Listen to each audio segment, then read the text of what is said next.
नमस्कार दोस्तों, आपका स्वागत है सरकारी एकेडमी के ऑफिशियल यूट्यूब चैनल पर। देखिए, आज हमारा प्रैक्टिस सेट 3 है, जिसे आप मॉक टेस्ट भी कह सकती हैं। इसमें 100 क्वेश्चन रहने वाले हैं और ये आपके एग्ज़ाम के लिए बहुत ज़्यादा उपयोगी होने वाले हैं। जो भी यूपी उत्तर प्रदेश से जूनियर असिस्टेंट की तैयारी कर रहे हैं, उनके लिए ये जो प्रैक्टिस सेट कराए जा रहे हैं या जो मॉक टेस्ट हैं, ये आपके लिए रामबाण साबित होने वाले हैं। तो हम अपने पहले क्वेश्चन की तरफ बढ़ते हैं कि हमारा पहला क्वेश्चन क्या है। यहाँ पर आप देख सकते हो हिंदी परिज्ञान और लेखन योग्यता। तो शुरू में जो क्वेश्चन है 30 क्वेश्चन वो हिंदी के क्वेश्चन है। तो क्वेश्चन नंबर 1, मात्रानंद का संधि विच्छेद होगा। तो इसका संधि विच्छेद क्या होगा? तो ऑप्शन नंबर ए करेक्ट हो जाएगा, मात्र प्लस आनंद। मात्र प्लस आनंद इसका संधि विच्छेद हो जाएगा। देखिए, अगर बात करी जाए इसमें कौन सी संधि है मात्र प्लस आनंद में, तो यह यण संधि का एक उदाहरण है। देखो, यण संधि की पहचान कैसे होती है? अगर छोटी ई, बड़ी ई, छोटा ऊ, बड़ा ऊ और री के बाद कोई भिन्न स्वर आ जाए ना, तो छोटी ई और बड़ी ई का तो य बन जाता है, छोटे ऊ और बड़े ऊ का वै बन जाता है और री का रै बन जाता है। और जैसे कुछ उदाहरण है, जैसे अति प्लस ऊष्म अत्युष्म हो जाएगा, अनु प्लस अय अन्वय हो जाएगा और मधु प्लस आलय मध्वालय हो जाएगा। तो ये यण संधि के जो है उदाहरण होते हैं। क्वेश्चन नंबर 2 की तरफ बढ़ते हैं। क्वेश्चन नंबर 2, जानने की इच्छा रखने वाला, इसके लिए एक शब्द क्या है? यानी इसके लिए एक शब्द बताना है आपको। जानने की इच्छा रखने वाला जिजीविषा होता है, जिज्ञासु होता है, जिज्ञासा होता है या ज्ञातज्ञ होता है? तो दोस्तों, इसका सही आंसर हो जाएगा ऑप्शन नंबर बी। क्या? जिज्ञासु। बहुत ही अच्छा क्वेश्चन है, क्लोज क्वेश्चन है, क्योंकि बी और सी में आप फंस जाओगे, जिज्ञासु और जिज्ञासा में। मैं आपको इसका डाउट क्लियर कर देता हूँ। देखिए, जिज्ञासा का जो आशय होता है ना, जो सी ऑप्शन में दे रखा है, तो जिज्ञासा का आशय तो होता है जानने की इच्छा, और जिज्ञासु होता है कि जानने की इच्छा रखने वाला, ये जिज्ञासु होता है। और अगर जिजीविषा की बात करें तो इसका आशय होता है जीने की इच्छा। अब नेक्स्ट क्वेश्चन की तरफ बढ़ते हैं। क्वेश्चन नंबर 3 क्या है अपना? क्वेश्चन नंबर 3 है, कृति का अर्थ रचना होता है, परंतु इसके समरूपी शब्द कृति का अर्थ क्या होता है? देखो, इस कृति का अर्थ जो होता है वो रचना होता है, और इस कृति के समरूप ही ये शब्द है। तो पूछा है इस कृति का अर्थ क्या होता है? तो इस कृति का जो अर्थ होता है वो रचनाकार होता है। अगर इस तरीके से कृति लिखी हुई है, तय पे बड़ी ई की मात्रा है, तो उसका अर्थ हो जाएगा रचनाकार। और अगर तय पे छोटी ई की मात्रा है तो उसका अर्थ हो जाएगा रचना। नेक्स्ट क्वेश्चन, क्वेश्चन नंबर 4, अली और अली शब्द युग्म का सही अर्थ क्या है? बहुत अच्छा क्वेश्चन है ये भी। ये तो यूपी पुलिस में भी अभी जो एग्ज़ाम हुआ था यूपी पुलिस कांस्टेबल का, उसमें भी क्वेश्चन ये पूछा गया था। इस अली का मतलब क्या है और इस अली का मतलब क्या है? देखो, आप कभी नहीं भूल सकते इस क्वेश्चन को। ये क्वेश्चन मैं आपको ऐसा याद करा दूंगा। देखो, इसका बी ऑप्शन होता है। अगर अली पे बड़ी ई की मात्रा हो ना, तो मान जाना सखी, यानी यहाँ पर आप सखी पे देख सकते हो बड़ी ई की मात्रा है, तो बड़ी ई की मात्रा, बड़ी ई की मात्रा सखी। और यहाँ पर जो छोटी की मात्रा है अली, इसका मतलब होता है बोहरा। इसी तरीके से आपको वहाँ ऑप्शन दिखाई देंगे। पर कहीं कहीं क्या होता है, यूपी पुलिस कांस्टेबल में जो था ना, बोहरा सखी दे रखा था और सखी बोहरा दे रखा था, तो वहाँ पे कन्फ्यूजन क्रिएट हो गया था। तो आपसे आपका जो कन्फ्यूजन क्रिएट नहीं होगा। अगर अली पे बड़ी ई की मात्रा है तो सखी होगा उसका मतलब, यानी सखी पे बड़ी ई की मात्रा होता है। तो अली अली का शब्द युग्म क्या हो जाएगा? ऑप्शन नंबर बी करेक्ट है। क्वेश्चन नंबर 5, क्वेश्चन नंबर 5 है, चंचरीक शब्द का अर्थ है। चंचरीक शब्द का क्या अर्थ है? तो भाई, चंचरीक शब्द का अर्थ होता है भंवरा। क्वेश्चन नंबर 6, विप्र शब्द का समानार्थी है। विप्र शब्द का समानार्थी क्या है? तो इसका जो समानार्थी की बात करें तो ब्राह्मण है। विप्र शब्द का समानार्थी क्या है? ब्राह्मण। देखिए, विप्र के और भी समानार्थी हैं, जैसे ब्राह्मण तो हो ही चुका है, भूदेव, पुरोहित, महिषुर और द्विज आदि। Next question, question number 7, question number 7 है, निम्नलिखित में से एक समुद्र का पर्यायवाची शब्द नहीं है। देखो ये 4 वर्ड दे रखे हैं, तो इनमें 3 तो समुद्र के पर्यायवाची हैं पर एक नहीं है। जलधि, जलनिधि और जी जलधाम, ये जो है समुद्र के पर्यायवाची हैं। पर जो ऑप्शन नंबर डी है ना हमारा, जलाधीप, ये पर्यायवाची समुद्र का नहीं है। जलाधीप जो है ये समुद्र का पर्यायवाची नहीं है। अगर इसकी बात करें ये किसके लिए यूज़ होता है, तो ये वरुण का पर्यायवाची है। जलाधीप किसका पर्यायवाची है, वरुण का पर्यायवाची है। तो ऑप्शन नंबर डी करेक्ट हो जाएगा। क्वेश्चन नंबर 8, मितव्यय का विलोम क्या होता है। तो मितव्यय माने क्या होता है, मितव्यय माने क्या होता है, इसका विलोम पूछा है। तो देखो भाई, मितव्यय का जो विलोम होता है वो अपव्यय होता है। क्या, अपव्यय होता है मितव्यय का विलोम। और अगर बात करी जाए कृपण के विलोम की, तो कृपण का जो विलोम होता है वो दानी या उदार होता है।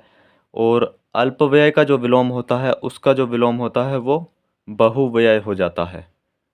नेक्स्ट क्वेश्चन, क्वेश्चन नंबर 9 की तरफ बढ़ते हैं। क्वेश्चन नंबर 9 है, अत्यंत में कौन सा उपसर्ग है। यानी अत्यंत में कौन सा उपसर्ग है, तो अत्यंत में अति उपसर्ग है। अति प्लस अंत करोगे ना, तब ये जो वर्ड है ये बिल्कुल करेक्ट बैठ जाएगा। तो अत्यंत में अति उपसर्ग है।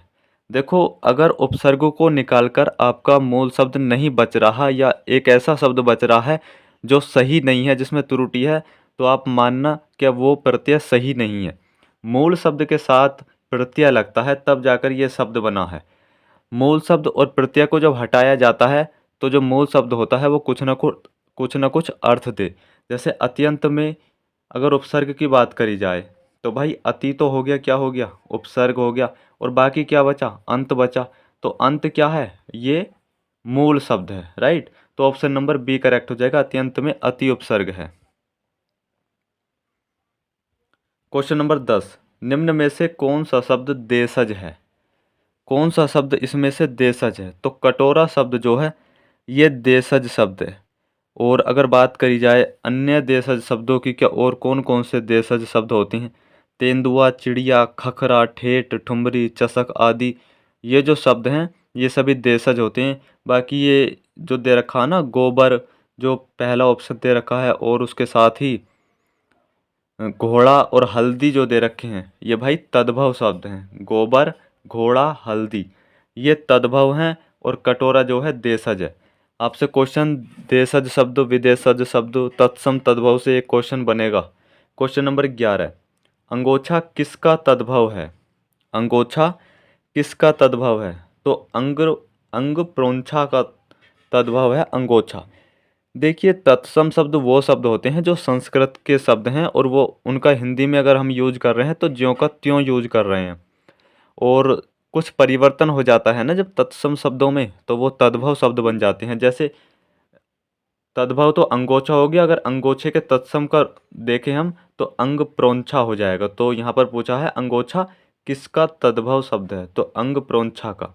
क्वेश्चन नंबर 12, उससे अच्छे तो आप हैं में कौन सा कारक है। उससे अच्छे तो आप हैं, इसमें कौन सा कारक है, तो इसमें अपादान कारक है। कौन सा कारक, अपादान कारक।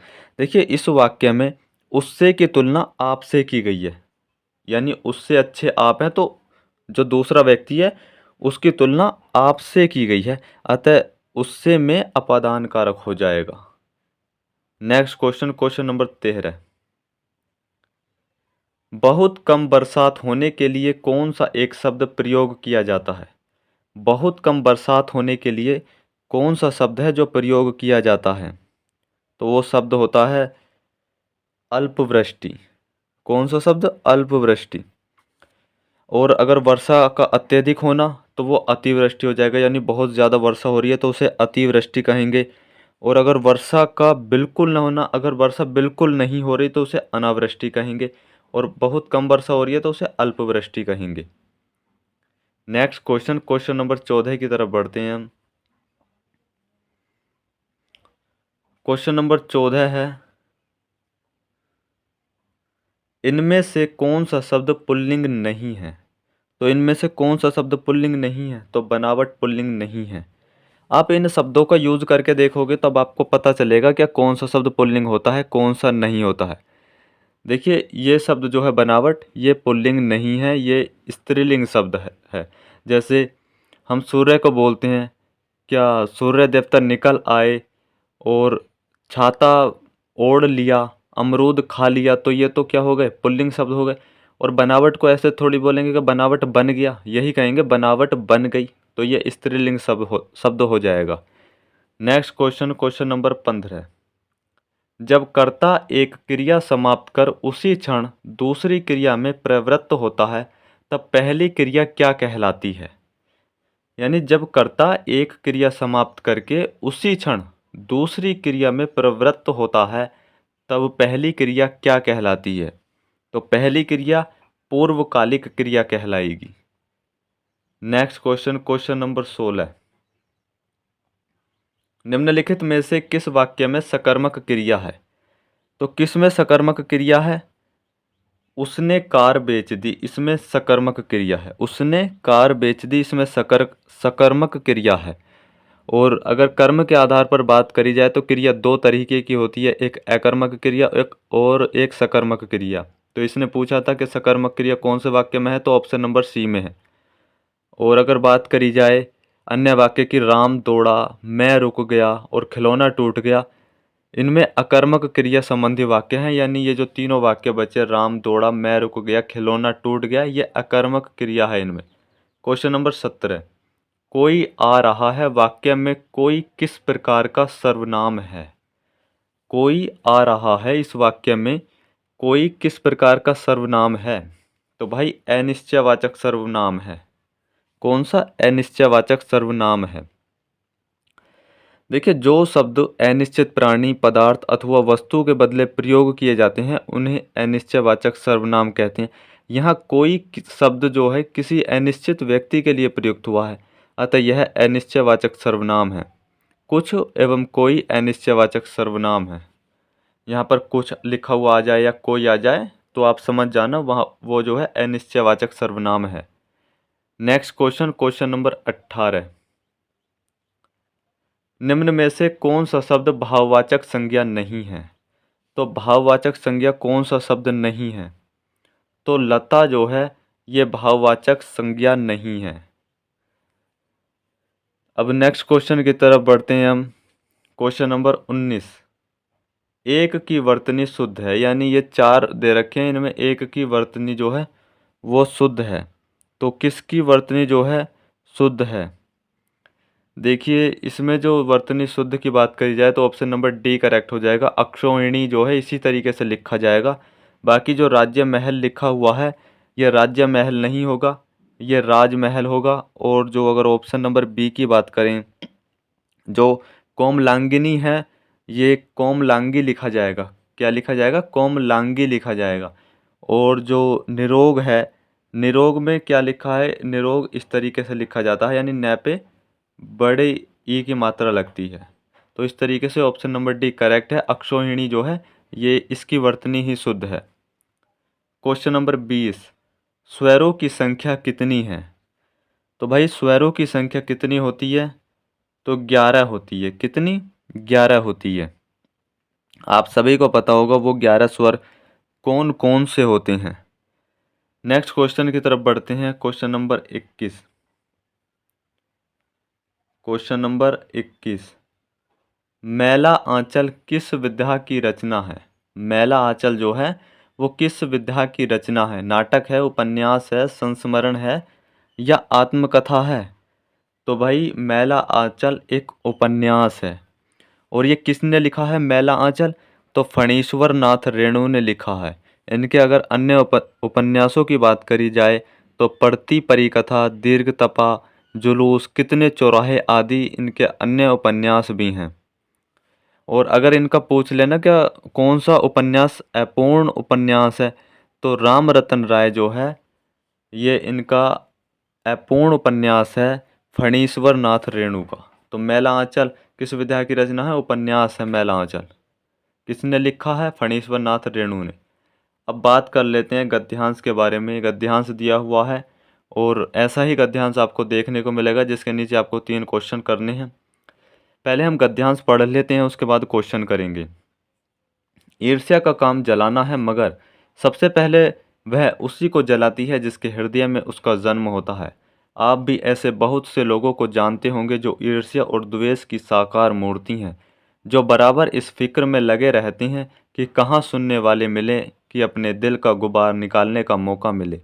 श्रोता मिलते ही उनका ग्रामोफोन बजने लगता है और वे बड़ी ही होशियारी के साथ एक एक कांड इस ढंग से सुनाते हैं कि मानो विश्व कल्याण को छोड़कर उनका और कोई ध्येय नहीं हो। मगर जरा उनके अपने इतिहास को भी देखिए और समझने की कोशिश कीजिए कि जब से उन्होंने इस सुकर्म का आरंभ किया है, तब से वे अपने क्षेत्र में आगे बढ़े हैं या पीछे हटे हैं। यह भी कि अगर वे निंदा करने में समय और शक्ति का अपव्यय नहीं करते तो आज उनका स्थान कहाँ होता। अब जो है हम इसके क्वेश्चन देख लेते हैं। इसके जो क्वेश्चन है इस गद्यांश से रिलेटेड ही क्वेश्चन है दोस्तों। देखो, ईर्ष्या का काम क्या है? जैसे पहली लाइन में ही हमने बताया था कि ईर्ष्या का काम क्या होता है, रुलाना होता है, हंसाना, नचाना या जलाना। तो ईर्ष्या का काम जलाना होता है। क्वेश्चन नंबर 23, गद्यांश में प्रयुक्त ध्येय का क्या अर्थ है? ध्येय का इसमें अर्थ पूछा है, तो ध्येय का जो अर्थ है वो हो जाएगा लक्ष्य। क्या हो जाएगा? लक्ष्य हो जाएगा। नेक्स्ट क्वेश्चन की तरफ बढ़ते हैं। क्वेश्चन नंबर 24, क्वेश्चन नंबर 24 है, गद्यांश में ईर्ष्यालु व्यक्तियों की क्या की गई है? प्रशंसा की गई है, खिल्ली उड़ाई गई है, उपासना की गई है या स्तुति की गई है? तो भाई उनकी खिल्ली उड़ाई गई। जो ईर्ष्यालु व्यक्ति होते हैं गद्यांश में, उनकी खिल्ली उड़ाई गई है। ऑप्शन नंबर बी करेक्ट हो जाएगा। तो 3 क्वेश्चन थे गद्यांश के, वो हम कर चुके हैं। 3 ही क्वेश्चन आपको देखने को मिलेंगे। क्वेश्चन नंबर 25, आंख का अंधा गांठ का पूरा लोकोक्ति का सही अर्थ क्या है? तो इसका जो सही अर्थ हो जाएगा मूर्ख धनी। आंख का अंधा और गांठ का पूरा, इस लोकोक्ति का अर्थ हो जाएगा मूर्ख धनी। नेक्स्ट क्वेश्चन की तरफ बढ़ते हैं हम। क्वेश्चन नंबर 26 क्या कहता है? क्वेश्चन नंबर 26 है,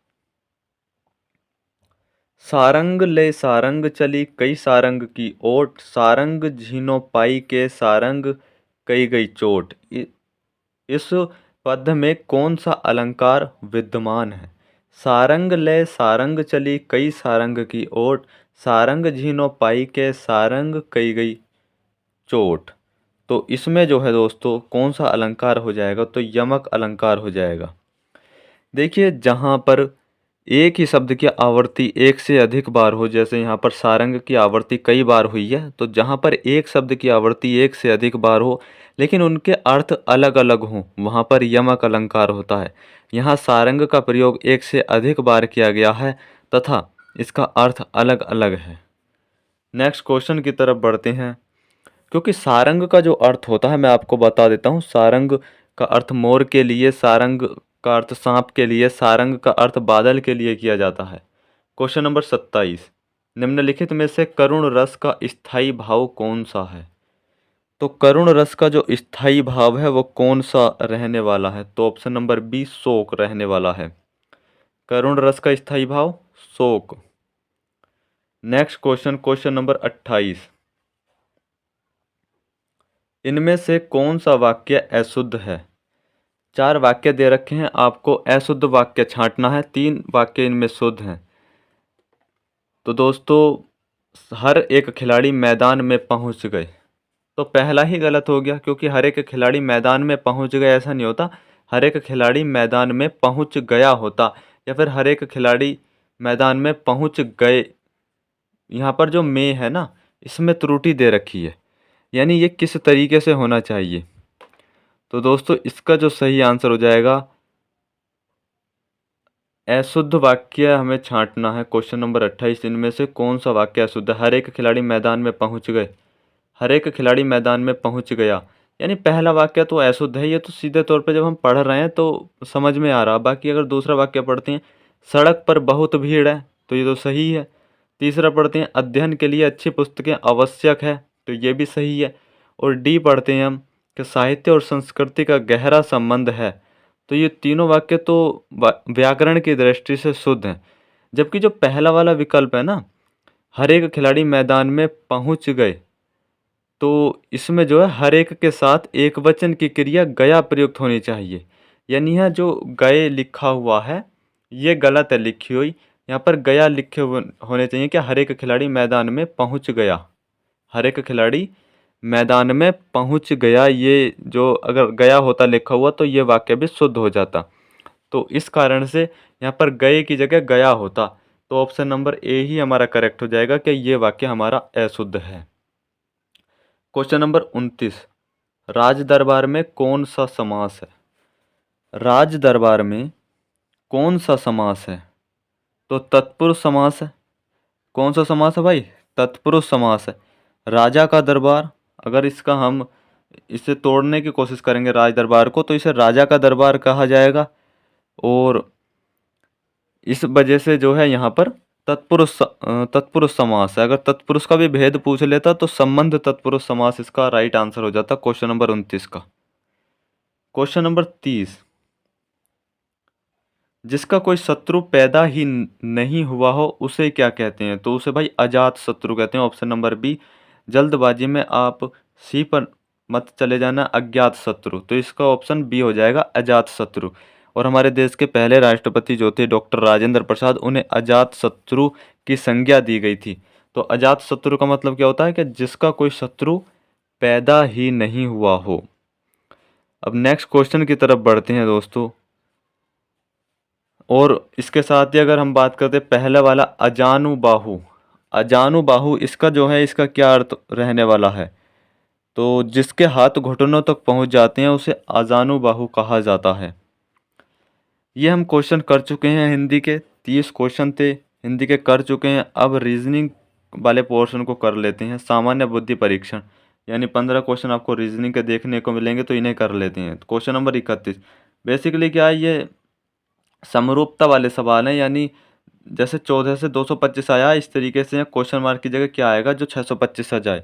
तो 225 जो है ये 15 का वर्ग है। किसका वर्ग है? 15 का वर्ग है ये। तो 15 से एक कम यहाँ लिख दिया 14। 625 किसका वर्ग है? ये 25 का वर्ग है। तो 25 से एक कम जो है यहाँ पर लिख दो, क्वेश्चन मार्क की जगह 24। तो ऑप्शन नंबर क्या हो जाएगा? डी हमारा करेक्ट हो जाएगा, 24 राइट आंसर हो जाएगा। बहुत ही आसान था भाई। रीजनिंग तो बहुत इजी आएगी, रीजनिंग की टेंशन मत लेना। मैं आपको बता दूं ना, जूनियर असिस्टेंट में जो सबसे टफ पोर्शन रहने वाला वो क्या रहेगा? एक तो जीएस रहेगी, मैं यूपी जीके की बात नहीं कर रहा, जो जीएस है वो रहेगी। और जो 20 क्वेश्चन आएंगे हम आगे डिस्कस भी करेंगे उसके बारे में। और एक जो है कंप्यूटर, ये दो जो पोर्शन भाई ये बहुत अच्छे क्वेश्चन रहने वाले हैं यहाँ से।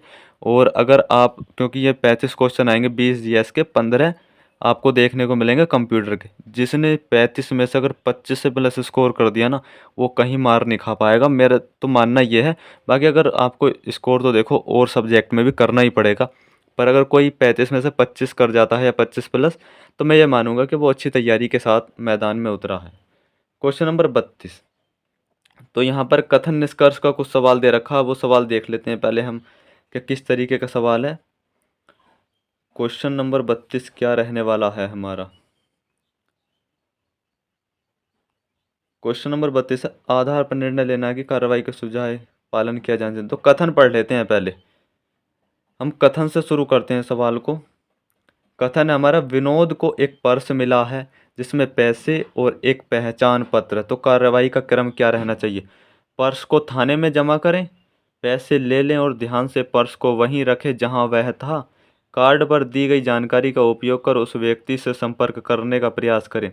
तो पहला और तीसरा जो है हमारे सही हो जाएंगे, दूसरा वाला गलत हो जाएगा कि पर पैसे ले लें और ध्यान से पर्स को वहीं रख दें। तो ये गलत हो जाएगा दूसरा वाला। पहला सही हो जाएगा, या तो पर्स को थाने में जमा कर दो, या फिर उसमें कहा है ना विनोद को एक पर्स मिला जिसमें पैसे और एक पहचान पत्र है, तो कार्ड पर दी गई जानकारी का उपयोग कर उस व्यक्ति से संपर्क करने का प्रयास करें। तो हमारे कौन कौन से सही हो जाएंगे? पहला और तीसरा। ऑप्शन नंबर सी करेक्ट हो जाएगा, पहला और तीसरा पालन करेंगे। क्वेश्चन नंबर 33, एक अनुक्रम दिया गया है। अनुक्रम क्या? वो ही सीरीज का सवाल है, आपको ये सॉल्व करना है। ये क्वेश्चन अच्छा क्वेश्चन है, थोड़ा सा अगर लॉजिक आपके समझ में आ जाएगा तो कुछ भी मुश्किल नहीं रहेगा। मैं आपको इसके लॉजिक के बारे में बात बता देता हूँ। तो इसमें अगर आप -3 में क्या करोगे, 5 + 3 जोड़ोगे ना, कितना? प्लस के 5 + 3, तो क्या आ जाएगा, क्योंकि आप करके देखना -3 और +5/3 तो 3 तिया 9, 9 में से 5 घटा देंगे तो 4/3 बच जाएगा, माइनस का 4/3। फिर 4/3 में क्या करेंगे हम, प्लस का 5/3 जोड़ देंगे, तो हमारा क्या आ जाएगा 1/3। 1/3 में जब हम जोड़ने जाएंगे ना 5/3, किस में भाई 1/3 में जब हम 5/3 जोड़ने जाएंगे तो 3 तो नीचे एलसीएम ले लेंगे और ये ऊपर क्या हो जाएगा, 1 और 5 6 हो जाएगा, तो 3 दूनी 6। तो यहाँ पर खाली स्थान पर क्या भरा जाएगा, 2। तो right answer option number C हो जाएगा, 2 हमारा राइट आंसर हो जाएगा। आपके समझ में आ चुका होगा, समझ में नहीं आया तो आप करने के सॉल्व करना। यानी सभी में क्या है, प्लस का 5/3 जुड़ रहा है, बस आपको थोड़ा सा कैलकुलेशन आनी चाहिए इसमें, और इतनी कैलकुलेशन आपको आती होगी दोस्तों, बहुत ही नॉर्मल कैलकुलेशन है। क्वेश्चन नंबर 34 है अपना, निम्नलिखित में से कौन सा शब्द दी गई सूची के प्रवृत्ति का अनुकरण करता है। बहुत ही अच्छा क्वेश्चन है, और जो जिसने नहीं पढ़ा वो क्वेश्चन को कर भी नहीं पाएगा इसे। देखिए वर्टेक्स, एफएक्स, यूनिक्स, वैक्सी, एक्स्ट्रा दे रखा है, तो इनमें जो कॉमन चीज़ है ना, यहाँ पर एक्स दे रखा है, तो एक्स जो है कौन से नंबर पर है, 5वें नंबर पर, यहाँ एक्स चौथे नंबर पर, यहाँ एक्स जो है यहाँ पर तो एक्स है छठे नंबर पर। एक बार मैं अच्छे से समझा देता हूँ। वर्टेक्स में एक्स कौन से नंबर पर है, छठे नंबर पर। एफिक्स में एक्स कौन से नंबर पर है, 5वें नंबर पर। यूनिक्स में चौथे नंबर पर। वैक्सी में तीसरे पर। एक्स्ट्रा में दूसरे पर। तो अब एक्स जो है पहले नंबर पर आना चाहिए। किस पर आना चाहिए, पहले नंबर पर। तो पहले नंबर पर तो एक ही जगह है, एक्सरे में दे रखा, तो ऑप्शन नंबर बी करेक्ट हो जाएगा। ऑप्शन नंबर बी करेक्ट हो जाएगा, एक्सरे। यहाँ पर पहले नंबर पर एक्स दे रखा है। तो ये इस तरीके का कुछ प्रवृत्ति का अनुकरण चलता है। Next question, question number 35। कथन दे रखा, उसके बाद तर्क दे रखे हैं 2, और हमें देखना है कौन सा तर्क जो है वो मजबूत है। क्या लोकल ट्रेन के टिकट पर छूट होनी चाहिए, ये एक कथन है। अब उसके तर्क देख लेते हैं कि इसके जो तर्क हैं वो क्या रहने वाले हैं। तो दोस्तों इसका जो पहला तर्क है, नहीं, ऐसी स्थिति में जहां लोकल ट्रेन अति संकुलित होती है, छूट देने से स्थिति और अधिक बिगड़ सकती है। तो पहला तो ये दे दिया। दूसरा है, हाँ, लोकल ट्रेन से सड़कों पर वाहनों की संख्या कम होती है, इससे प्रदूषण कम होगा, कीमत में कमी होगी और यात्रा का समय भी बचेगा। तो हमारे जो दोनों तर्क हैं वो दोनों तर्क मजबूत हैं।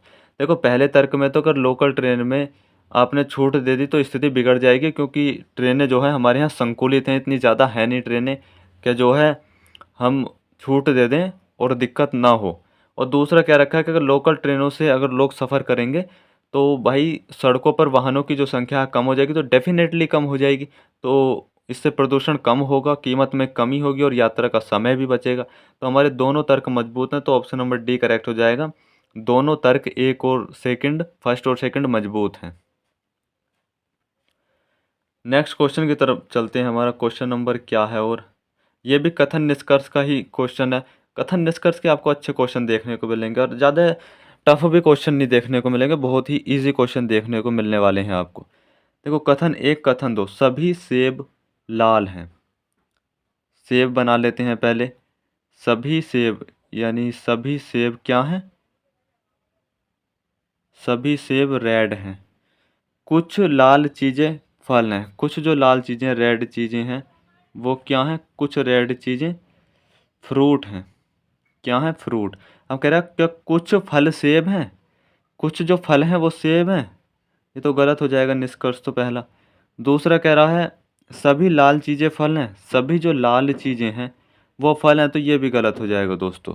तो इस हिसाब से जो हमारा क्वेश्चन हो जाएगा, न तो निष्कर्ष एक सही है और न ही निष्कर्ष दूसरा वाला सही है, ऑप्शन नंबर ए करेक्ट हो जाएगा। Question number 37। ये प्रश्न आकृतियाँ दे रखी हैं, इस तरीके से ये बना है, इस तरीके से फिर आगे क्या बनेगा। ये 4 ऑप्शन दे रखे हैं, ए बी सी डी। तो हमें इनमें से छांटना है। जल्दी आप इसका जो है आंसर बताओ दोस्तों। इसका जो सही आंसर रहने वाला है वो क्या रहने वाला है। देखो इस तरीके से 3 तीर जा रहे हैं, तो इसके विपरीत बना दिया और इस तरीके से डंडा खींच दिया। इस तरीके से ये जा रहे हैं, तो हमें क्या करना है, इसके विपरीत बनाना नीचे की तरफ, और हमें तीर के चिन्ह लगा देने। क्या, तीर के चिन्ह। तो वो कौन से में लग रहे हैं, वो ऑप्शन नंबर सी में ही लग रहे हैं। ऑप्शन नंबर सी करेक्ट हो जाएगा हमारा। Next question, question number 28, sorry question number 38। Pankaj और अमित भाई हैं, सुभा अमित की पत्नी है, वेद प्रकाश अमित के पिता हैं, सुभा का बेटा यश है, यश पंकज का क्या लगता है। तो इस क्वेश्चन को हम जल्दी से सोल्व कर लेते हैं। देखो पंकज और अमित भाई भाई हैं, ये तो बात तय हो चुकी है। जो पंकज है, पंकज और अमित ये भाई भाई हैं। आपको पता होगा भाई भाई हैं तो इस तरीके से हम इन्हें वर्ग में डिनोट कर देते हैं। अब कह रहा सुभा जो है अमित की पत्नी है, सुभा क्या है, अमित की पत्नी है।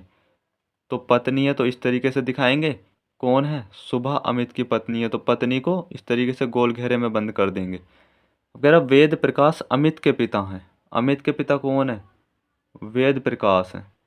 तो ये भी आप समझ जाना, मैंने गोल उसमें वर्ग में बंद कर दिए हैं, तो ये किसके पिता हैं, इस तरीके से चिन्ह दिखा देंगे, अमित के पिता हैं। तो ये भाई इसके भी पिता हो गए, पंकज के भी पिता हो गए, वेद प्रकाश जो।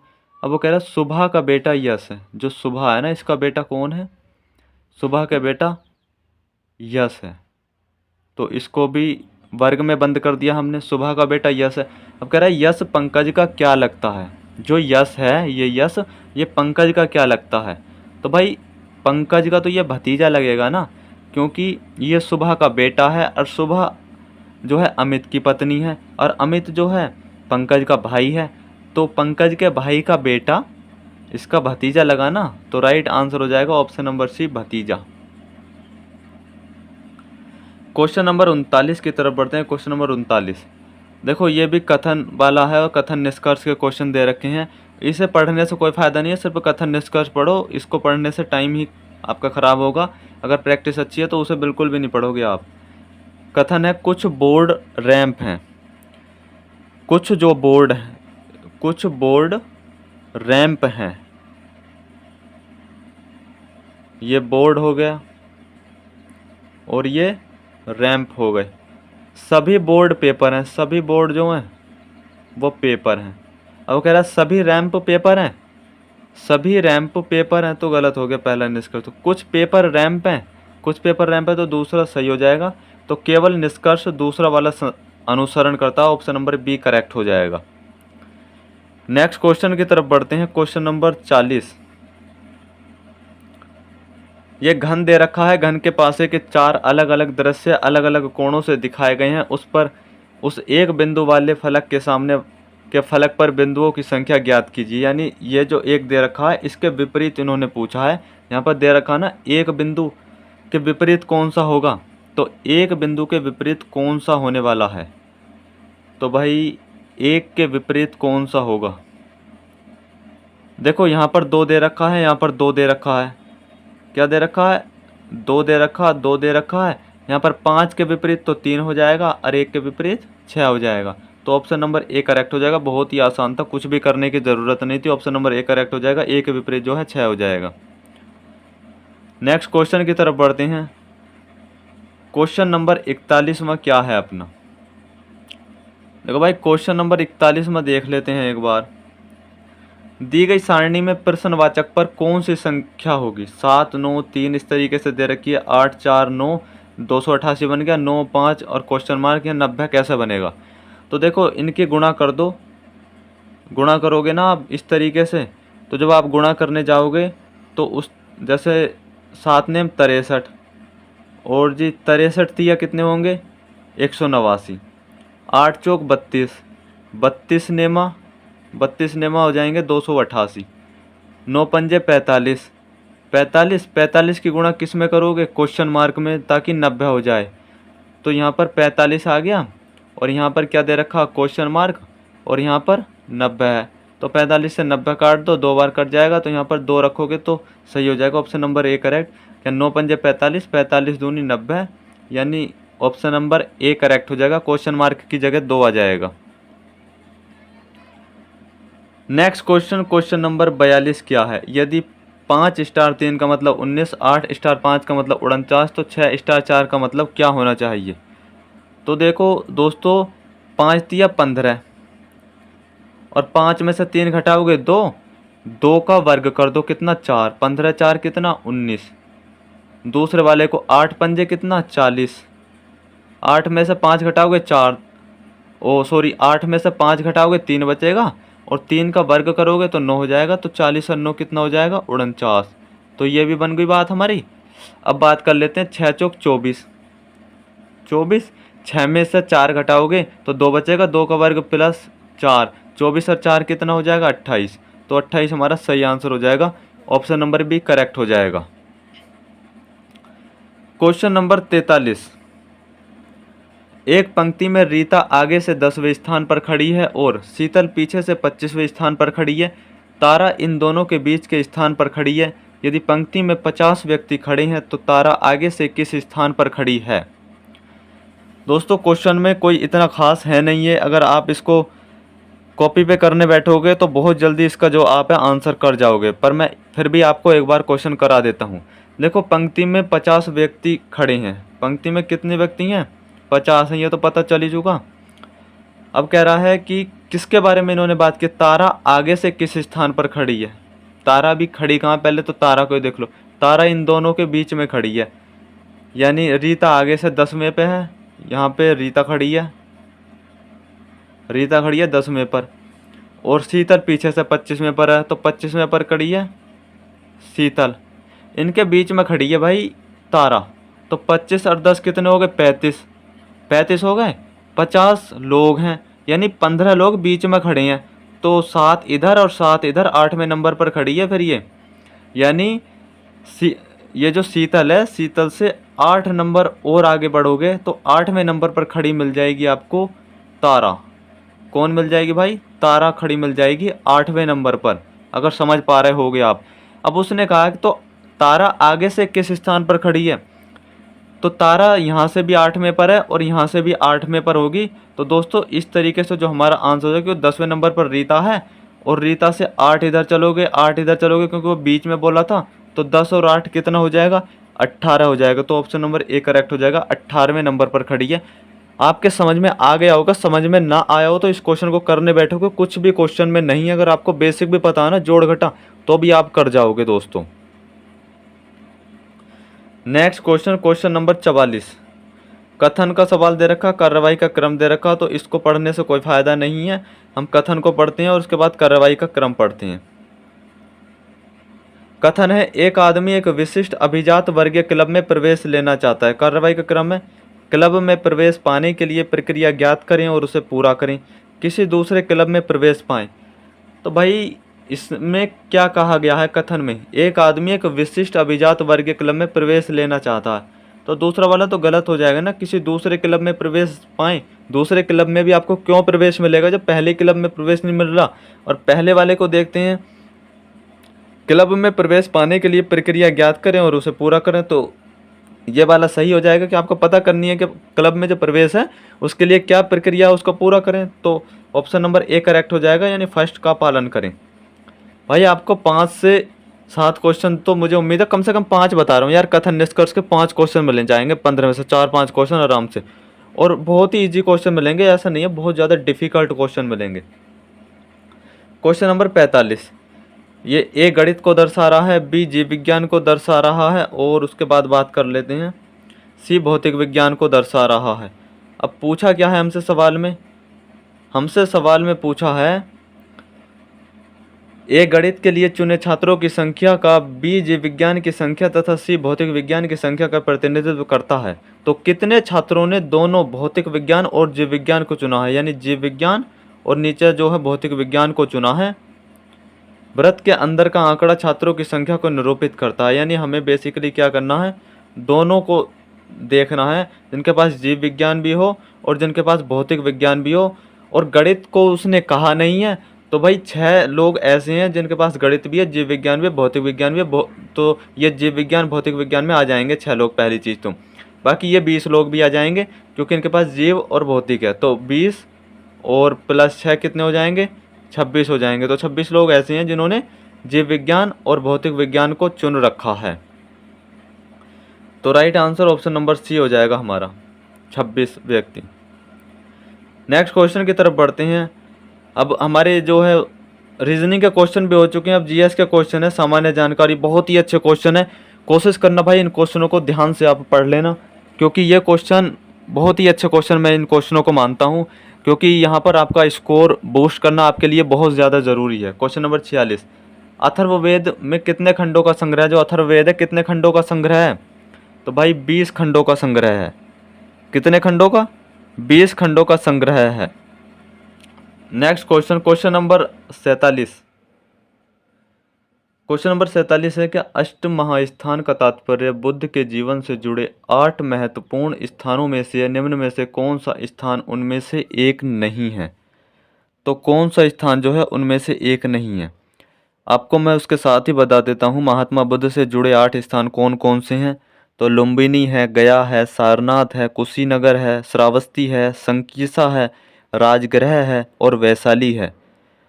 इन्हें जो है बौद्ध ग्रंथों में अष्ट महास्थान के नाम से जाना जाता है। अगर आपने जो है पहली बार सुना है तो आप लिख लेना इन्हें, ये बहुत इंपॉर्टेंट है, क्योंकि गौतम बुद्ध से जो क्वेश्चन है यूपी में ज़रूर क्वेश्चन बनते हैं और सभी जगह क्वेश्चन बनते हैं यहाँ से। तो कौन सा जो है वो शब्द नहीं आया? लुम्बिनी भी आ गया था, सारनाथ भी आ गया था, बोध गया भी आ गया था, रायगढ़ नहीं आया था। तो ऑप्शन नंबर सी करेक्ट हो जाएगा हमारा, यानी जो रायगढ़ है वो अष्ट महास्थान से संबंधित नहीं है। क्वेश्चन नंबर 48, लगभग 50 वर्ष शासन करने के पश्चात किसकी मृत्यु 1605 में हुई थी? उसे आगरा से बाहर सिकंदरा में दफनाया गया था। तो सिकंदरा में किसे दफनाया गया था आगरा से बाहर? तो अकबर को दफनाया गया था, क्योंकि 1605 में जो मृत्यु हुई थी वो अकबर की हुई थी। क्वेश्चन नंबर 49, खिलाफत आंदोलन का संबंध किससे था? खिलाफत आंदोलन का जो संबंध था वो किससे था? तो दोस्तों इसका जो सही आंसर हो जाएगा वो हो जाएगा तुर्की से। किससे? तुर्की से हो जाएगा। नेक्स्ट क्वेश्चन की तरफ बढ़ते हैं। क्वेश्चन हमारा नेक्स्ट क्वेश्चन क्या है? क्वेश्चन नंबर 50, निम्नलिखित में से कौन सा राज्य नेपाल के साथ अपनी सीमा साझा नहीं करता? कौन सा राज्य नेपाल के साथ अपनी सीमा साझा नहीं करता? तो इसका जो सही आंसर है दोस्तों वो कौन सा हो जाएगा? वो हो जाएगा असम। देखो पश्चिम बंगाल करता है, उत्तर प्रदेश भी करता है और बिहार भी करता है नेपाल के साथ। अगर आप मैप में अच्छे से देखोगे तो असम जो है वो सीमा साझा नहीं करता नेपाल के साथ। क्वेश्चन नंबर 51, पर्यटक स्थल अरकू घाटी दक्षिण भारत के निम्नलिखित में से किस शहर के निकट स्थित है? भाई बहुत ही बार पूछा जाता क्वेश्चन है ये। अराकू घाटी जो है ये किस राज्य से संबंधित है, या फिर दक्षिण भारत के निम्नलिखित में से किस शहर के ये निकट है? या तो आपसे राज्य पूछ लेगा या फिर आपसे शहर पूछ लेगा कि किस शहर के निकट है। तो इसका सही आंसर हो जाएगा विशाखापत्तनम। और अगर आपसे ना पूछे ना इस तरीके से, तो अराकू घाटी जो है वो आंध्र प्रदेश में पड़ती है। क्वेश्चन नंबर 52, निम्नलिखित में से कौन सी नदी कश्मीर के दक्षिण पूर्वी भाग में वेरीनाग में एक झरने से निकलती है? तो वेरीनाग में एक झरने से कौन सी नदी निकलती है? तो सही आंसर हो जाएगा झेलम नदी। नेक्स्ट क्वेश्चन, क्वेश्चन नंबर 53, काली मिट्टी को और किस नाम से जाना जाता है? तो काली मिट्टी को जो है हम और किस नाम से जानते हैं?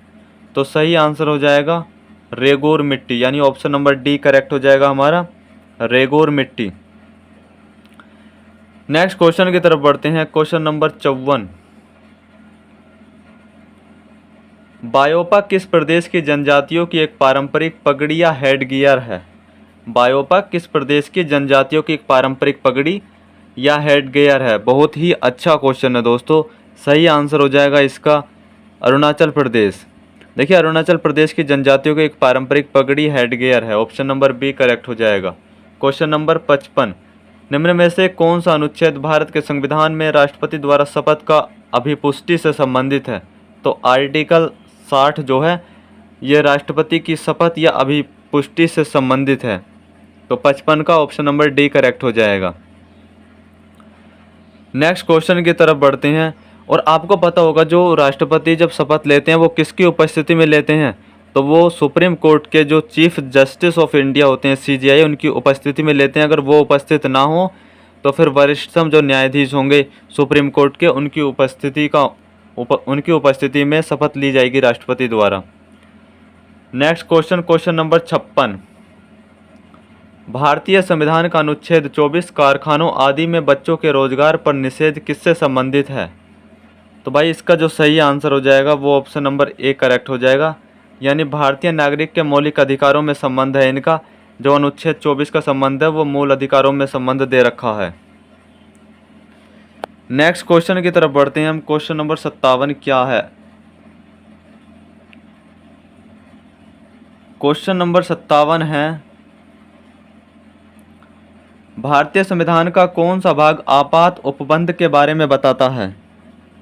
तो कौन सा भाग बताता है? तो भाई भाग 18 जो है, भारतीय संविधान का कौन सा भाग आपात उपबंध के बारे में बताता है? तो भाग 18 जो है आपात उपबंध के बारे में बताता है। अगर हम भाग 9 की बात करें, भाग 9 में क्या है? पंचायतों से संबंधित है। भाग अगर 12 की बात करें कि 12 में क्या है, तो वो वित्त, संपत्ति, संविदाएं और वादों से संबंधित हैं। और अगर बात करते हैं भाग 15, तो भाग 15 में आप सभी को पता है निर्वाचन से संबंधित है।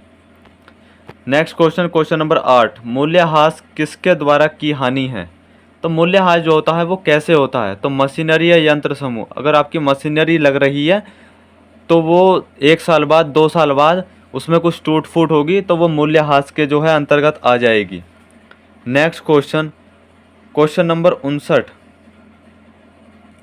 रोल इन शब्द किसमें प्रयुक्त होता है? जो रोल इन शब्द है वो इनमें से किस में प्रयुक्त होता है? तो ये जो शब्द है ये हॉकी से जुड़ा हुआ शब्द है, रोल इन। क्वेश्चन नंबर 60, यूनान की राजधानी क्या है? तो यूनान की राजधानी एथेंस है, जहाँ से ओलंपिक खेलों की शुरुआत हुई थी। कब शुरुआत हुई थी? पहली बार जो खेल हुए थे तो वो हुए थे 1896 में। नेक्स्ट क्वेश्चन, क्वेश्चन नंबर 61 की तरफ बढ़ते हैं।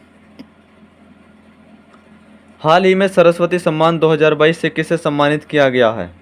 तो शिव शंकरी को सम्मानित किया गया था 2022 में सरस्वती सम्मान से। ये क्वेश्चन भी अच्छा क्वेश्चन है, करंट में पूछा हुआ क्वेश्चन है ये। क्वेश्चन नंबर 62, हाल ही में जारी विश्व खुशहाली रिपोर्ट 2023 के अनुसार भारत की रैंक कितनी है? तो भारत की जो रैंक है इसमें 2023 के अनुसार है, तो इसमें रैंक हो जाएगी 126वीं। नेक्स्ट क्वेश्चन, क्वेश्चन नंबर 63 की तरफ बढ़ते हैं हम। हाल ही में किस देश ने भारत के साथ संबंधों के 75 वर्ष पूर्ण होने के उपलक्ष्य में संयुक्त डाक टिकट जारी किया है? तो ये किसने जारी किया है? तो लग्जमबर्ग ने। क्वेश्चन नंबर 64, पशुओं के स्वास्थ्य की देखभाल से संबंधित संजीवनी परियोजना की शुरुआत किस राज्य ने की है? यानी ये जो संजीवनी परियोजना है ये पशुओं के स्वास्थ्य की देखभाल से संबंधित है और किस राज्य ने इसकी शुरुआत की है? तो वो की है हिमाचल प्रदेश ने। क्वेश्चन नंबर 65, अप्रैल 2023 में वाराणसी की तुलसी घाट बहाली परियोजना की शुरुआत कहाँ से की गई है? अप्रैल 2023 में वाराणसी की तुलसी घाट बहाली परियोजना की शुरुआत कहाँ से की गई है? तो भाई वो की गई है युगांडा से। देखिए ये हमारे 20 क्वेश्चन भी हो चुके हैं जीएस के। अब हम कंप्यूटर वाला पोर्शन कर लेते हैं। कंप्यूटर के 15 क्वेश्चन हैं। कंप्यूटर एवं सूचना प्रौद्योगिकी। क्वेश्चन नंबर 66, निम्नलिखित में से किस डिवाइस का उपयोग कंप्यूटर एडेड डिज़ाइन जैसे एप्लीकेशनों के लिए किया जाता है? स्पीकर का, स्कैनर का, पोंटोग्राफ का या फिर प्लॉटर का? तो दोस्तों इसका सही आंसर हो जाएगा प्लॉटर का। नेक्स्ट क्वेश्चन की तरफ बढ़ते हैं। हमारा नेक्स्ट क्वेश्चन क्या है, क्योंकि यहाँ पर आप समझ जाओगे बड़े आराम से। यहाँ पर डिज़ाइन की बात हो चुकी है तो यहाँ पर प्लॉटर ही आना चाहिए। क्वेश्चन नंबर 67, राष्ट्रीय सुरक्षा के हवाई यातायात और रडार को नियंत्रित करने के लिए किस प्रकार के कंप्यूटरों का उपयोग किया जाता है? तो किस प्रकार के कंप्यूटरों का उपयोग किया जाता है? डिजिटल का, हाइब्रिड का, एनालॉग का या फिर पर्सनल कंप्यूटर का? तो भाई इसका जो सही आंसर हो जाएगा वो हो जाएगा हाइब्रिड कंप्यूटर का। क्योंकि आपको पता होगा जो पर्सनल कंप्यूटर तो वो कंप्यूटर होते हैं जो आप पर्सनल यूज़ के लिए करते हो, और एनालॉग डिजिटल कंप्यूटर क्या होते हैं जो गुणा भाग करते हैं, और हाइब्रिड कंप्यूटर क्या होते हैं जो रेडार वगैरह से संबंधित होते हैं, जिनको हमारी मिलिट्री यूज़ करती है, तो वो हाइब्रिड कंप्यूटर का ही रूप होते हैं। नेक्स्ट क्वेश्चन, क्वेश्चन नंबर 68, बुद्धिमान एजेंट के माध्यम से महसूस करती हैं और के माध्यम से कार्रवाई करते हैं, यानी ये जो रिक्त स्थान है इनको भरना है। तो इसमें जो हो जाएगा, देखिए सेंसर्स जो हैं ये बुद्धिमान एजेंट जो है वो सेंसर्स के माध्यम से महसूस करते हैं और एक्चुएटर्स के माध्यम से कार्यवाही करते हैं। ऑप्शन नंबर ए करेक्ट हो जाएगा। देखो मैं आपको पहले ही बता देता हूँ, कंप्यूटर जो है यूपी ट्रिपल बहुत अच्छे लेवल का पूछ रही है। मैं जो भी क्वेश्चन करा रहा हूँ भाई, आपसे रिक्वेस्ट है आप इन क्वेश्चन को लिख लोगे तो आपको ही फ़ायदा रहेगा, क्योंकि बहुत ही अच्छा लेवल है यूपी ट्रिपल का कंप्यूटर पूछने का। अगर आपने एसएससी के एग्ज़ाम दिए होंगे तो एसएससी इतना टफ कंप्यूटर नहीं पूछती जितना यूपी ट्रिपल इस बार पूछ रही है। मैं तो प्रीवियस ईयर क्वेश्चन पेपर के आधार पर ही आपको बता रहा हूँ, बाकी मर्जी आपकी, आप लिखोगे तो वो आपको ही बेनिफिट रहेगा।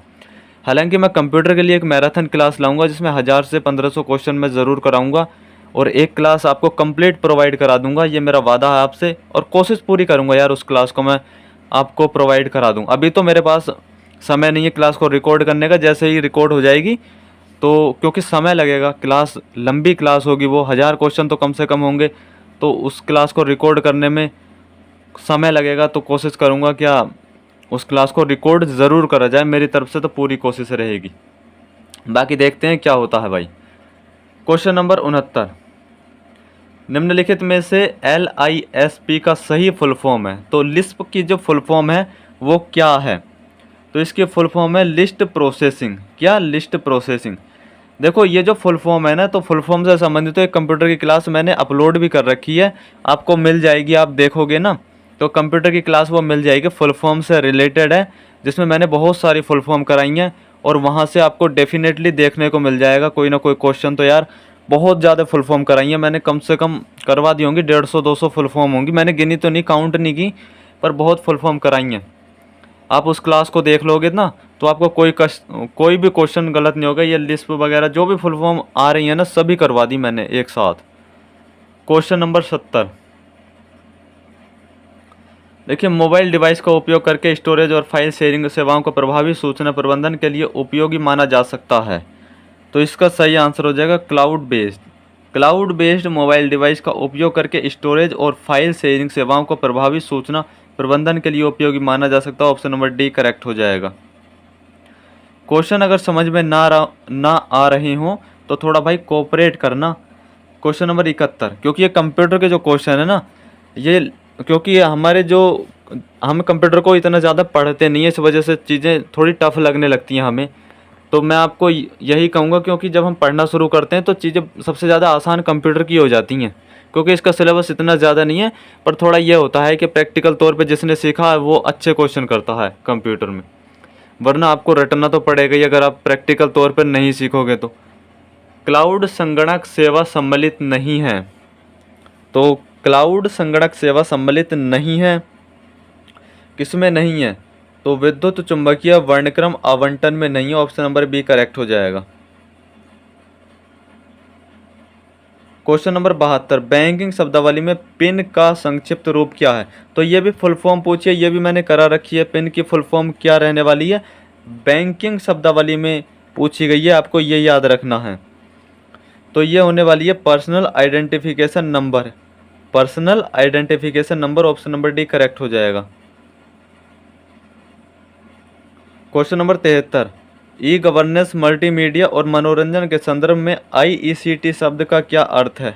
IECT शब्द का क्या अर्थ है? इसके ऑप्शन एक बार हम देख लेते हैं कि राइट आंसर हमारा क्या रहने वाला है।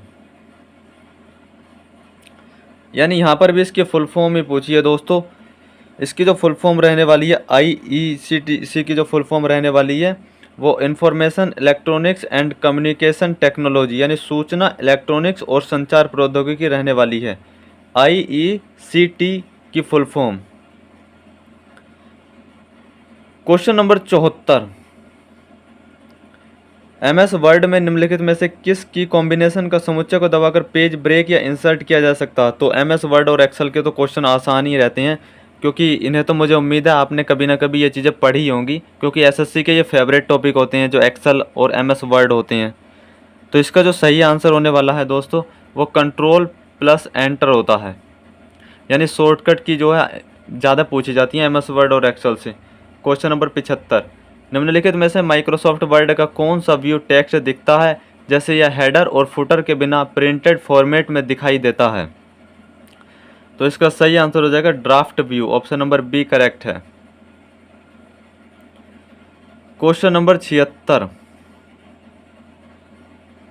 मल्टीमीडिया सॉफ्टवेयर सामान्यतः किसको सम्मिलित नहीं करते हैं? तो मल्टीमीडिया सॉफ्टवेयर सामान्यतः किसे सम्मिलित नहीं करते हैं? तो आप सभी को पता होगा वर्ड डॉक्यूमेंट को ही सम्मिलित नहीं करेंगे, बाकी साउंड को, इमेजेस को, वीडियो सीक्वेंसेस को, तो ये मल्टीमीडिया में ही आ जाती हैं तीनों चीज़ें। क्योंकि जब आप कोई गाना सुन रहे हो तो उस पर इमेज देख रहे हो, वीडियो सीक्वेंस देख रहे हो, साउंड सुन रहे हो, बाकी वर्ड डॉक्यूमेंट का तो कोई मतलब ही नहीं है मल्टीमीडिया में। तो ऑप्शन नंबर ए हो जाएगा हमारा कि वर्ड डॉक्यूमेंट जो है सम्मिलित नहीं है मल्टीमीडिया सॉफ्टवेयर में। क्वेश्चन नंबर 77, माइक्रोसॉफ्ट एक्सेल की कौन सी विशेषता या फीचर है का उपयोग परिभाषित अनुक्रम में दर्ज किए गए डेटा को स्वचालित करने के लिए किया जाता है? स्टाइल्स, ऑटोफिल, इंटेंडेड अलाइनमेंट या संरेखन? तो भाई इसका जो सही आंसर हो जाएगा वो ऑटोफिल हो जाएगा। ये क्वेश्चन बहुत इंपॉर्टेंट है। यूपी से इन्फोर्समेंट कांस्टेबल का एग्जाम हुआ था, वहाँ पर भी ये क्वेश्चन आया था ऑटोफिल का। और ये क्वेश्चन मैक्सिमम बच्चे गलत कर जाते हैं भाई, क्योंकि ये एक्सेल का एक अच्छा क्वेश्चन है। मैं कहूँगा कि इस क्वेश्चन को मार्क करके रखना, ऑटोफिल। एक्सेल में ऑटोफिल का क्या काम होता है, इस क्वेश्चन को मार्क करके रखना, स्क्रीनशॉट खींच लो आप। माइक्रोसॉफ्ट एक्सेल की एक फीचर है ऑटोफिल, जो है इस परिभाषित अनुक्रम में दर्ज किए गए डेटा को स्वचालित करने के लिए किया जाता है ऑटोफिल। क्योंकि यहाँ पर जो ऑप्शन दे रखे थे ना, तो ऑप्शन के आधार पर आप कर जाते। मैं कह रहा हूँ आप, क्योंकि ऑटोमेट दे रखा है, यहाँ पर ऑटोमेट दे रखा था तो ऑटोफिल कर जाते। पर मैं ये कह रहा हूँ अगर ऑप्शन थोड़े से क्लोज कर दिए जाएं तो थोड़ी दिक्कत हो सकती थी, अगर ऑप्शन कुछ और रख दिए जाते। तो मैं इस वजह से कह रहा हूँ आपको कि ऐसे क्वेश्चनों को मार्क करके रखें। क्वेश्चन नंबर 78, फाइल के लिए एक्सटेंशन की पहचान करें। फाइल के लिए एक्सटेंशन की पहचान करें। .jpg, ये भाई फाइल की एक्सटेंशन के लिए है। ग्राफिक्स फाइल के एक्सटेंशन, यानी फ़ोटो आपने देखा होगा, कोई फ़ोटो होता है वो png और jpg में फ़ोटो होती हैं। बाकी .av, .dbf और .media तो बिल्कुल अलग ही चीज़ें हो गई। तो ऑप्शन नंबर डी करेक्ट हो जाएगा। नेक्स्ट क्वेश्चन, क्वेश्चन नंबर 79, निम्नलिखित में से कौन सा विकल्प अलग है? कौन सा विकल्प अलग है इनमें? लिनक्स है, C++ है, विंडोज़ 98 है, विंडोज़ 7 है। तो भाई बहुत आसानी से पहचान गए होगे, क्योंकि C++ जो ये तो एक लैंग्वेज है, ये क्या है, एक लैंग्वेज है। बाकी लिनक्स, विंडोज़ 98 और विंडोज़ 7 जो है ये ऑपरेटिंग सिस्टम है। नेक्स्ट क्वेश्चन की तरफ बढ़ते हैं। क्वेश्चन नंबर 80, प्रोसेस्ड डेटा को किस रूप में जाना जाता है? तो प्रोसेस्ड डेटा को इंफॉर्मेशन के रूप में जाना जाता है। ऑप्शन नंबर बी करेक्ट हो जाएगा। 80 क्वेश्चन हो चुके हैं, अब 20 क्वेश्चन बचे हमारे उत्तर प्रदेश सामान्य जानकारी के। ये भी अच्छे क्वेश्चन है। क्वेश्चन नंबर 81, काशी विद्यापीठ वाराणसी की स्थापना किसने की? तो ये शिव प्रसाद गुप्ता ने की। नेक्स्ट क्वेश्चन की तरफ बढ़ते हैं। क्वेश्चन नंबर 82, 2001 की जनगणना के अनुसार उत्तर प्रदेश में किस जनपद में जनसंख्या घनत्व सर्वाधिक है? तो जनसंख्या घनत्व जो है सर्वाधिक 2011 की जनगणना के अनुसार यहाँ पे पूछ लिया। मैंने जनगणना की क्लास अभी अपलोड की है यूट्यूब चैनल पर, आपका समय लगे, आपको समय लगे तो उस क्लास को देख सकते हैं। अगर आप देख लोगे तो आपको ही फ़ायदा रहेगा। जनगणना की से संबंधित किसी भी एग्ज़ाम में कोई क्वेश्चन बनता तो वहाँ से चपरेगा नहीं, ऐसी उम्मीद है। बाकी मैं PDF अपलोड कर दूंगा टेलीग्राम चैनल पर, वहाँ पर ज्वाइन कर सकते हो आप। तो यहाँ पर किस जनपद में जनसंख्या घनत्व सर्वाधिक है? तो भाई वो सर्वाधिक जो है वो वाराणसी है। कौन सा है? वाराणसी है। अगर हम बात करते हैं ना, इस समय जनसंख्या घनत्व जो सर्वाधिक है 2011 की जनगणना के अनुसार, हालांकि यहाँ पर ऑप्शन नहीं दे रखा, तो वो गाज़ियाबाद आ जाएगा 2011 के अनुसार, और 2001 की जनगणना के अनुसार तो दे ही रखा वाराणसी। और इसके साथ ही मैं एक क्वेश्चन बता देता हूँ यूपी जीके का। वो क्वेश्चन पूछा है शायद किसी एग्ज़ाम में कि जो सबसे ज़्यादा मतदाता हैं वो उत्तर प्रदेश के किस जनपद में है, तो वो गाज़ियाबाद में है। और अगर सबसे छोटा क्षेत्र पूछ लिया जाए ना, संसदीय क्षेत्र सबसे छोटा कौन सा है या सबसे कम मतदाता किस क्षेत्र में है, किस जनपद में, तो वो बागपत में है। किस में है? सबसे कम बागपत में है मतदाता, और सबसे छोटा संसदीय क्षेत्र भी है बागपत। और अगर सबसे ज़्यादा मतदाताओं की बात करी जाए तो वो गाज़ियाबाद में है। क्वेश्चन नंबर 83, उत्तर प्रदेश में किसके हेतु सबरी संकल्प अभियान की शुरुआत की गई थी? तो गरीबी दूर करने को, बेरोजगारी दूर करने को, कुपोषण दूर करने को, या निरक्षरता दूर करने को? तो भाई इसका सही आंसर हो जाएगा कुपोषण दूर करने को। और किसने शुरुआत करी थी? तो उत्तर प्रदेश सरकार ने इस संकल्प अभियान की शुरुआत की थी। क्वेश्चन नंबर 84, उत्तर प्रदेश में राज्य पोषण मिशन संबंधित है, तो ये किससे संबंधित है? ये भी भाई राज्य पोषण मिशन भी कुपोषण से ही संबंधित है। क्वेश्चन नंबर 85, उत्तर प्रदेश किस क्षेत्रीय परिषद का सदस्य है? उत्तर प्रदेश जो है वो किस क्षेत्रीय परिषद का सदस्य है? तो मध्य क्षेत्रीय परिषद का सदस्य है। क्योंकि ये जो क्षेत्रीय परिषद है, मैं एक बार बता देता हूँ आपको कि मध्य क्षेत्रीय परिषद का जो सदस्य है वो अपना उत्तर प्रदेश है। और कौन कौन से राज्य हैं? तो छत्तीसगढ़, मध्य प्रदेश, उत्तर प्रदेश, उत्तराखंड, ये मध्य क्षेत्रीय परिषद के सदस्य हैं। बाकी दक्षिणी क्षेत्रीय परिषद की बात करें तो आंध्र प्रदेश, कर्नाटक, केरल, पुदुचेरी, तमिलनाडु, तेलंगाना हो जाएंगे। और अगर उत्तरी क्षेत्रीय परिषद की बात करें तो चंडीगढ़, हरियाणा, हिमाचल प्रदेश, जम्मू कश्मीर, पंजाब, राजस्थान, दिल्ली हो जाएंगे। पश्चिमी क्षेत्रीय परिषद की बात करें तो गोवा, गुजरात, महाराष्ट्र, दमन दीव और दादर नगर हवेली। और पूर्वी क्षेत्रीय की बात करें तो बिहार, झारखंड, उड़ीसा, सिक्किम, पश्चिम बंगाल आदि।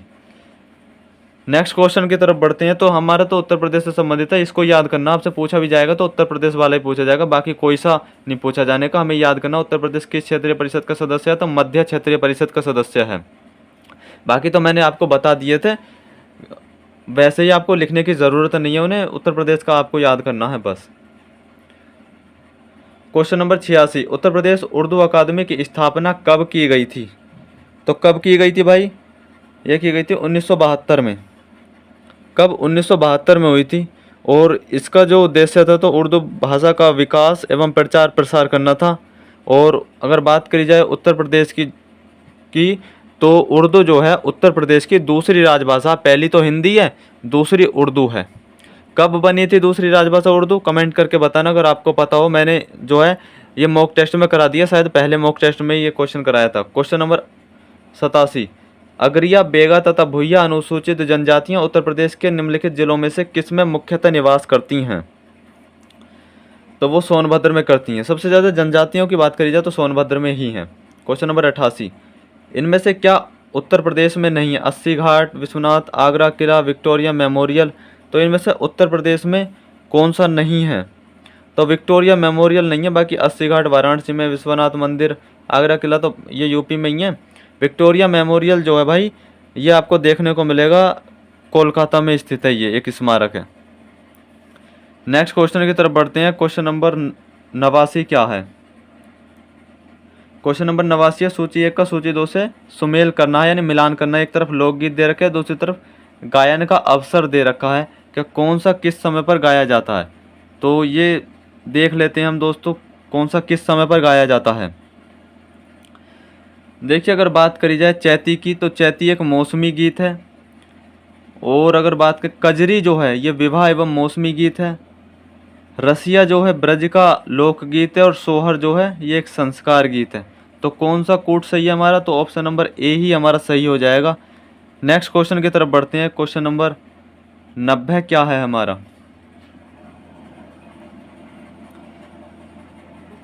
क्वेश्चन नंबर 90 की बात कर लेते हैं। घोषिताराम जहां बुद्ध कुछ समय के लिए रुके थे स्थित था। घोषिताराम जहां बुद्ध कुछ समय के लिए रुके थे वो कहाँ स्थित था? तो भाई वो था कौशाम्बी में। देखिए गौतम बुद्ध से तो आपको ज़रूर क्वेश्चन देखने को मिलेगा, एक क्वेश्चन तो कम से कम देखने को आपको मिलेगा ही मिलेगा यूपी जीके में। बाकी जो इंडियन जीके है तो वहाँ भी अगर क्वेश्चन मिल जाए तो 2 क्वेश्चन हो जाएंगे, बाकी यूपी जीके में एक क्वेश्चन ज़रूर देखने को मिल जाएगा। क्वेश्चन नंबर 91, निम्नलिखित में से कौन सा सिंधु घाटी सभ्यता का स्थल उत्तर प्रदेश में स्थित है? तो उत्तर प्रदेश में इनमें से कौन सा है? रोपड़, बनावली, हुलास या मांडा, कौन सा है? तो सही आंसर जो हो जाएगा हमारा वो हो जाएगा हुलास। कौन सा भाई? हुलास। हुलास कहाँ पर है? तो ये सहारनपुर में पड़ता है। कहाँ पर? सहारनपुर में। बाकी रोपड़ की बात करी जाए तो ये तो आपको पता होगा कहाँ पर है, पंजाब में। और बनवाली जो है ये हरियाणा में है। और मांडा कहाँ पे पड़ता है? तो ये जम्मू में पड़ता है। नेक्स्ट क्वेश्चन, क्वेश्चन नंबर 92 की तरफ बढ़ते हैं। जनरथ नाम दिया गया है, जनरथ नाम जो है वो किसने दिया है? तो उत्तर प्रदेश सरकार द्वारा प्रारंभ किए गए निम्न लागत एसी बस सेवा को जनरथ नाम दिया है। तो जनरथ का संबंध किससे? एसी बस सेवा से है। क्वेश्चन नंबर 93 की तरफ बढ़ते हैं। उत्तर प्रदेश के किस जिले में यूरेनियम पाया जाता है? तो यूरेनियम उत्तर प्रदेश के किस जिले में पाया जाता है? तो ललितपुर में। क्वेश्चन नंबर 94, निम्नलिखित युग्मों में से कौन सा एक सही सुमेलित नहीं है? ताला उद्योग अलीगढ़, चूड़ी उद्योग शाहजहांपुर और कालीन उद्योग भदोही, चिकन उद्योग लखनऊ। तो ये कौन सा सही नहीं है? तो भाई चूड़ी उद्योग शाहजहांपुर नहीं है। चूड़ी उद्योग जो है जिसे सुहाग नगरी भी कहा जाता है वो फिरोजाबाद है। ऑप्शन नंबर सी ही है जो सही सुमेलित नहीं है। बाकी ताला उद्योग अलीगढ़ से संबंध है, कालीन उद्योग भदोही से, चिकन उद्योग लखनऊ से। पर चूड़ी उद्योग का जो है फिरोजाबाद से संबंधित है जिसे सुहाग नगरी भी कहा जाता है।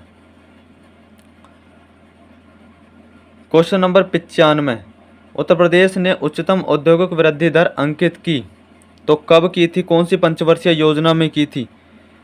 तो वो की थी 10वीं पंचवर्षीय योजना में। उत्तर प्रदेश ने उच्चतम औद्योगिक वृद्धि दर अंकित की 10वीं पंचवर्षीय योजना में। क्वेश्चन नंबर 96, उत्तर प्रदेश में रक्षा गलियारा का केंद्रित क्षेत्र होगा तो वो बुंदेलखंड होगा। उत्तर प्रदेश में रक्षा गलियारा का केंद्रित क्षेत्र कौन सा होगा? तो बुंदेलखंड होगा। Question number 97, brand Uttar Pradesh सृजन के लिए उत्तर प्रदेश पर्यटन द्वारा किस उपागम को अपनाया गया है? तो वो समग्रता उपागम को अपनाया गया है। Option number D. Question number 98, Uttar Pradesh में सिंचाई का सबसे बड़ा स्रोत क्या है? नहर है, तालाब है, नलकूप है या कुआं है? तो भाई नलकूप है। जो आप देखते होगे नलकूप जो समरसेबिल या ट्वेल वगैरह खेतों में होते हैं, तो ये सिंचाई का सबसे बड़ा स्रोत है उत्तर प्रदेश का।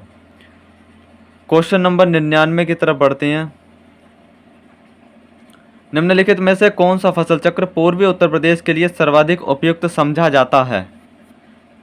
तो भाई धान, मक्का और गेहूं। ऑप्शन नंबर ए करेक्ट हो जाएगा। ये पूछ लिए जाते हैं फसल चक्र, आपको ये अच्छे से याद कर लेने हैं भाई। अगर आप इन्हें कर लोगे तो आपको फ़ायदा रहेगा। और इन्होंने पूछा है पूर्वी उत्तर प्रदेश के संबंध में सबसे उपयुक्त कौन सा? तो धान, मक्का और गेहूं। नेक्स्ट क्वेश्चन की तरफ बढ़ते हैं। क्वेश्चन नंबर 100 कौन सा है? 100वां क्वेश्चन है। उत्तर प्रदेश का कौन सा जनपद दशहरी आम का सर्वोच्च उत्पादक है? तो लखनऊ है भाई। लखनऊ का मलिहाबादी आम भी बहुत फेमस है। तो ये हमारे क्वेश्चन हो चुके हैं। 100 क्वेश्चन हमने करे हैं अपने मॉक टेस्ट के। आपको कैसी लगी क्लास कमेंट करके ज़रूर बताना। क्लास अच्छी लगती हो तो भी भाई आप बताना, अप्रिशिएट करना। अगर क्लास में कुछ कमी लगती हो तो भी आप बताना। अगर यहाँ तक क्लास देखते हुए आए हो तो कमेंट में ज़रूर बताना कि क्लास आपको कैसी लगती है। कमी लगती हो तो बताना और हम कोशिश करेंगे उस कमी को सुधारने के लिए। बाकी मिलते हैं नेक्स्ट क्लास में। धन्यवाद दोस्तों।